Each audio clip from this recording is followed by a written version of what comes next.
made that mistake a couple of times. Okay, so Karen, it's getting increasingly, this one's for Karen, it's getting increasingly harder to prophesy over you because I'm knowing more and more about you, but I feel that the best way to go is, well, the best way is to go with God.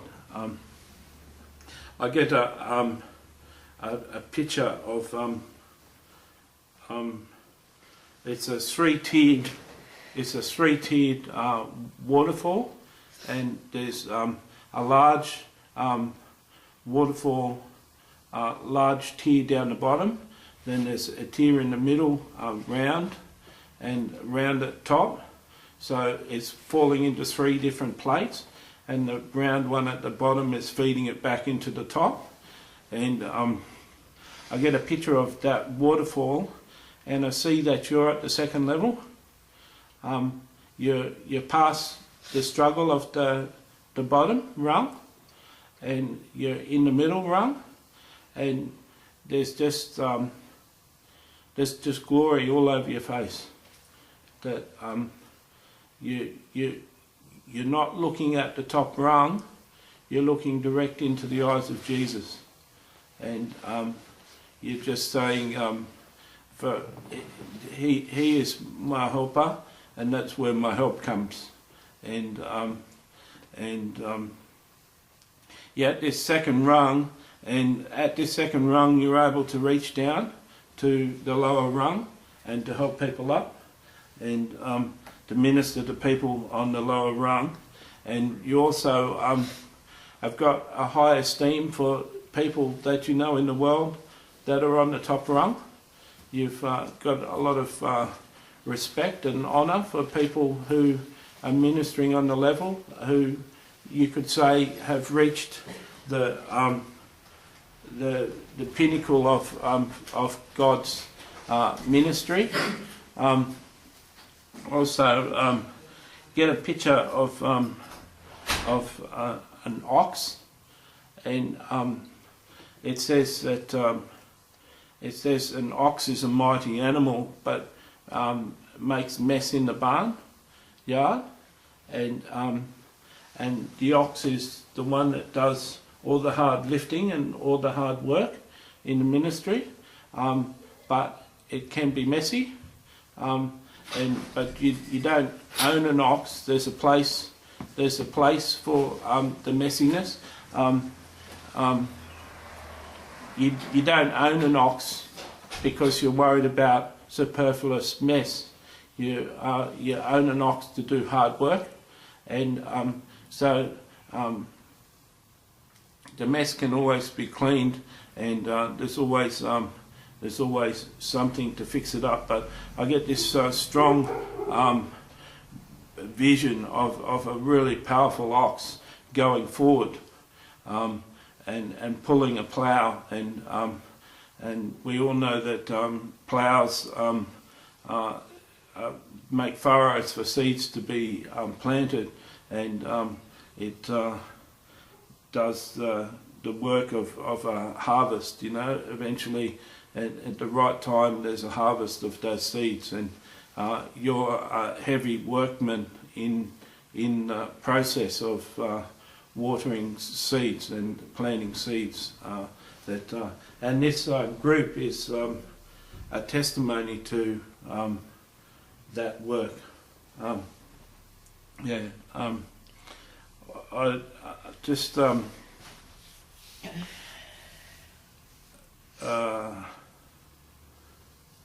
just wait a sec.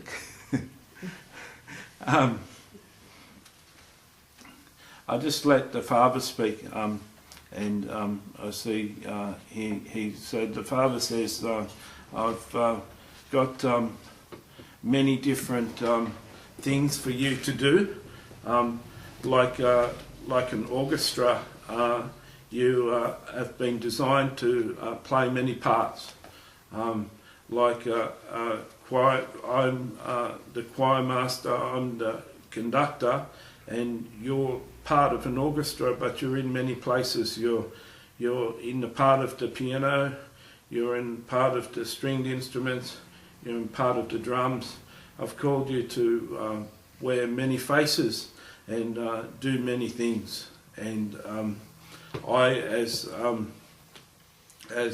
the conductor, know what music I want you to play, and I've got the design, I've got the music sheet, I know what has to be done, and I know what has to be done by each instrument, and each part of you that I use, I've got a part to use for my glory, I've got a part to use for healing, I've got a part to use for intercessory prayer, I've got a part to use for giving, I've got many facets, like a diamond is made up of many facets to reflect the glory of the Lord, to reflect the sunlight. So too you're made up of many facets, and what goes into a diamond is a lot of time and a lot of pressure to make a diamond. And to make a raw diamond, there's a lot of time and there's a lot of pressure.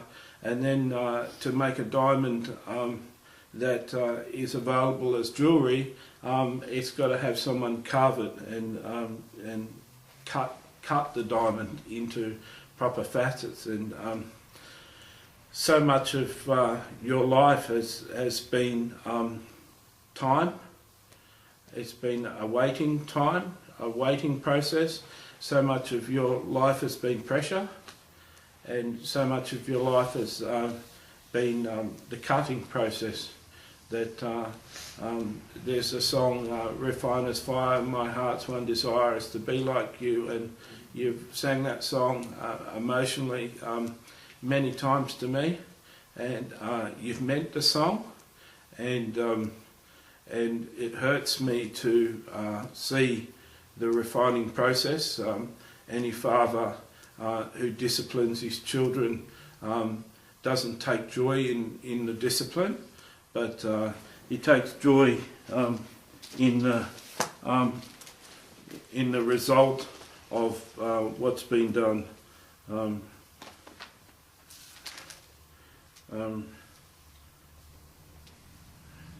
My son, do not despise the chastening of the Lord, nor be discouraged when you're rebuked by him, for whom the Lord loves he chastens and scourges every son he receives.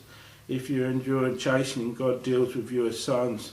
For what son whom a father does not chasten? But if you are without chastening, or which you've become partakers, then you're illegitimate and not sons. Furthermore, we all had fathers who corrected us, and we paid them respect. Shall we not much more readily be in subjection to the Father of spirits and live? I've got a season of chastening coming in your life, and chastening is just a refinement. It's just a guide to perfection, and many times you've asked to be perfected into the image of my Son, and you've asked to be the express image of Jesus on earth to the people, and all these things are a process, and all these things take time, and just like water is to many Australian women is a life force. It's something that they all carry around and drink for the health of their bodies, and they don't drink Coca-Cola like Matthew does. So too, my chastening is meant to be that refreshment and the purity to refine, and don't get too discouraged by a word like this coming, because you've endured much chastening and much refining, and like a person who rides a push bike, it's easy to years later get back onto a push bike and ride the push bike again. So too, a person who's used to the refinement of the Lord is used to the refinement of the Lord. and we all look forward to, like Jesus endured his trial with joy, he endured the cross. He looked forward to the joy set before him. The joy, the answer to your prayer to be perfected into the image of Christ is your goal. You're a slightly different person than many Christians.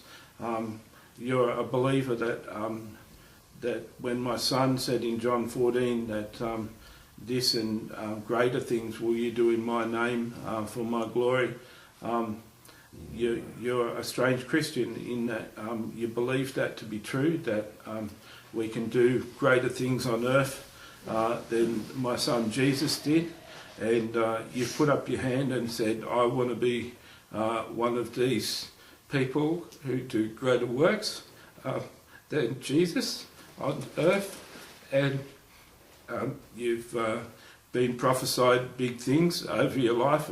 People have not spoken presumptuously, but have spoken true words of mine, and spoken about going to the nations and doing great exploits for me.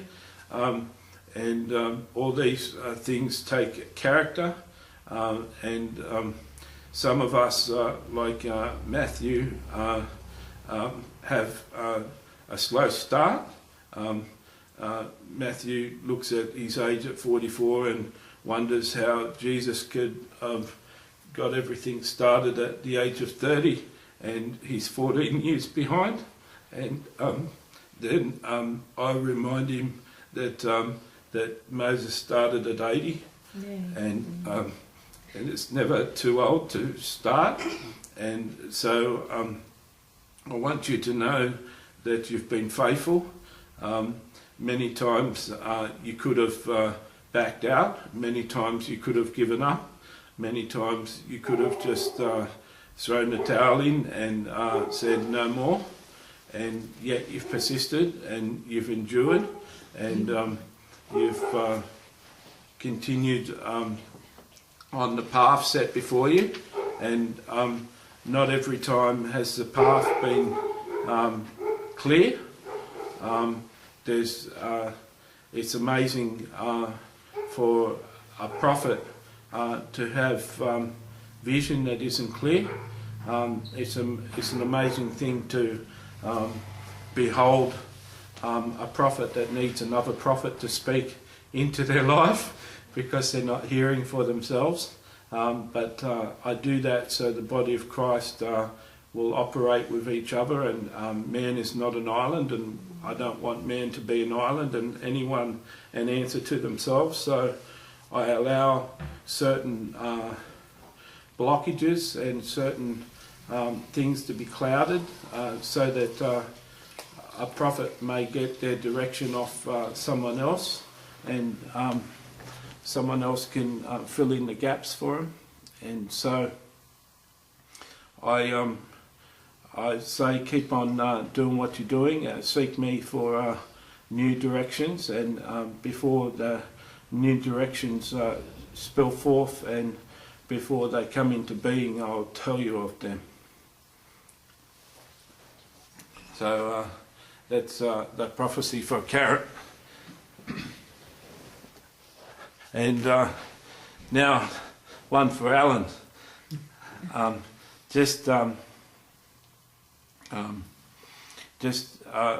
know a bit about you, Alan, and we've spent a lot of time together, and so I get a picture of a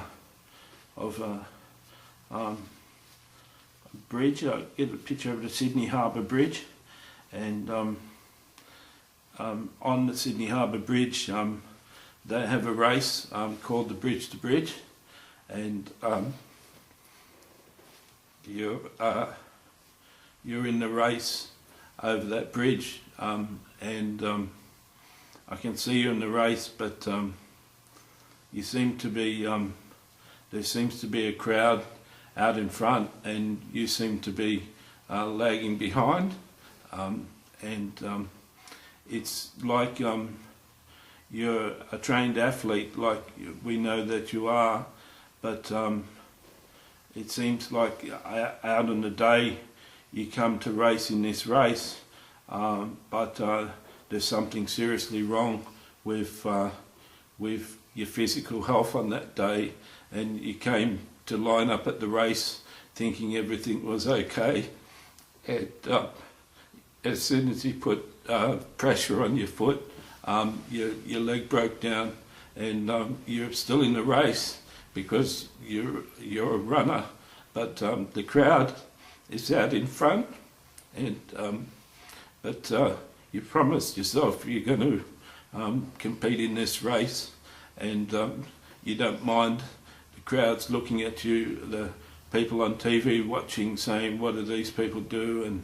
And seems sometimes in the course of the race as it went on that you find yourself limping and you find yourself walking, and as a runner it's humiliating to walk and limp when you're a trained athlete, and you're questioning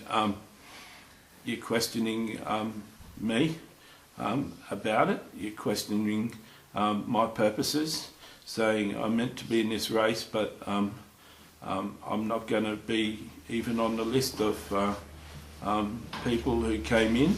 I'm not going to be anywhere on the finals list. People are going to have to scroll down 10 pages or 50 pages to find my name, and I've got a word for you at this moment in time, and it's a word my son spoke when he was on earth, and it simply sums up this scenario. It says the last shall be first and the first shall be last, and you're coming last because you're one of the people who are meant to glorify my name in the last days, and you can't be first in the race. You've got to be last for that to come true. You're one of my last day's workers who come to the vineyard in the last hour, and they were hired in the last hour. They weren't hired at the beginning of the day, but they got the whole denarius. They got paid the full reward, and the other people who have been in the vineyard all day looked at that person and said, we should get paid more than that person because they only came in at the last hour. And the parable of the vineyard is a parable about your life, and it says that in that scripture, and the first shall be last and the last shall be first. So understand it's just a short prophecy, but it's got power, and you're exactly in the place you need to be. And that's a prophecy for Alan.